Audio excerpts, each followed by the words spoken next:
praise the Lord मोर प्रिय प्रभुंकर लोक माने आज विषय आम आसतु देखा पवित्र शास्त्र बाइबल रे कौन लिखा जाए तापरे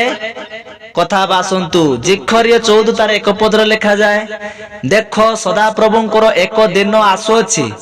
सेही समय रे तुम्भ संपत्ति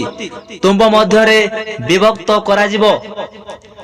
मोर प्रियर प्रभुंकर लोक माने आज आमे माने अनेक टंका पैसा रे माती अछंती आउ धन संपत्ति रे जीवन को पूरा बाजी लगे दी परमेश्वर को ठारू दूरेई पवित्र शास्त्र बाइबल रे लिखा जाए कहीं ना धन संपत्ति पछरे पड़िले केते दिन पाई जीवन तो हुए आज अच्छी काली की नहीं एबे अच्छी आउ टिके को परे नहीं जदि आमे माने जीवन को रक्षा करिया पई ताहा पथ जदि अनुसरण न करिबा तेबे आमे किछि भी लाभ नाही से धन संपत्ति रे से धन संपत्ति आम मानकर जीवन को रक्षा करि पारिबो नाही कारण आत्मा जहां ठारे रक्षा पाए ताहां को अनुसरण करिवार अछि हुए तो जागतिक भाव रे शारीरिक भाव रे आम मानू निजर जीवन को तो बचेबा को हेले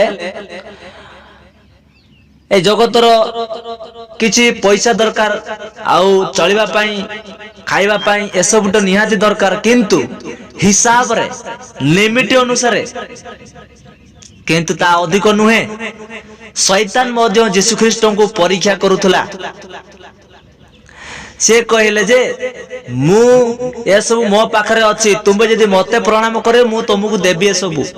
यीशु ख्रीष्ट सही समय रे वाक्यदार तांको कोन कहले लेखा अछि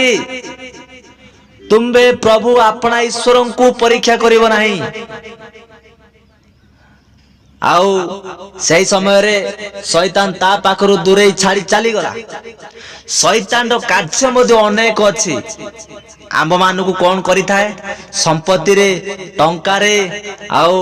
लोभ लालसा ए सब देखे आम मानकर मन को सब कौन करे चेंज करे